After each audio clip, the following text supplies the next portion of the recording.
Cookery சேனலை பார்த்து யார் வேணாலும் சமையல் பண்ணலாம். ஆனா சுவையான சமையல் பண்றது எப்படி? நான் இதயம் நல்லெண்ணெயில சமையல் பண்றேன். ஆஹா ஓஹோன்னு பாராட்டுறாங்க. நீங்களும் இதயம் நல்லெண்ணெயில சமையல் பண்ணுங்க, பாராட்ட வாங்குங்க. தினம் தோறும் வாங்குவே இதயம் இதயம்.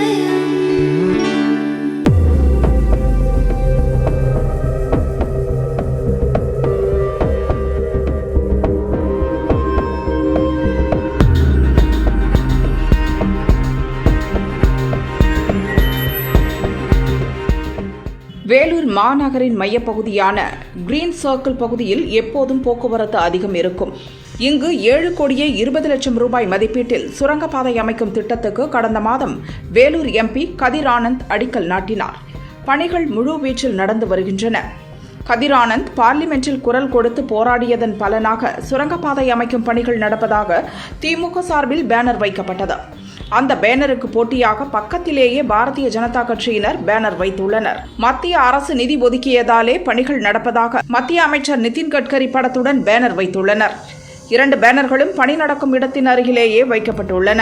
பேனர்கள் வைத்து 1 மாதத்துக்கு மேலாகிவிட்டது. சிக்னலை மறைத்தபடி பேனர் இருப்பதால் வாகன ஓட்டிகள் சிரமப்படுகின்றனர்.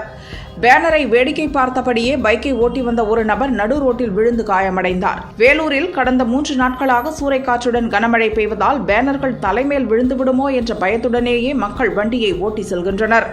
திமுக பாரதிய ஜனதா போட்டி அரசியலால் எங்களுக்குத்தான் ஆபத்து வந்து சேருகிறது என வாகன ஓட்டிகள் புலம்புகின்றனர்.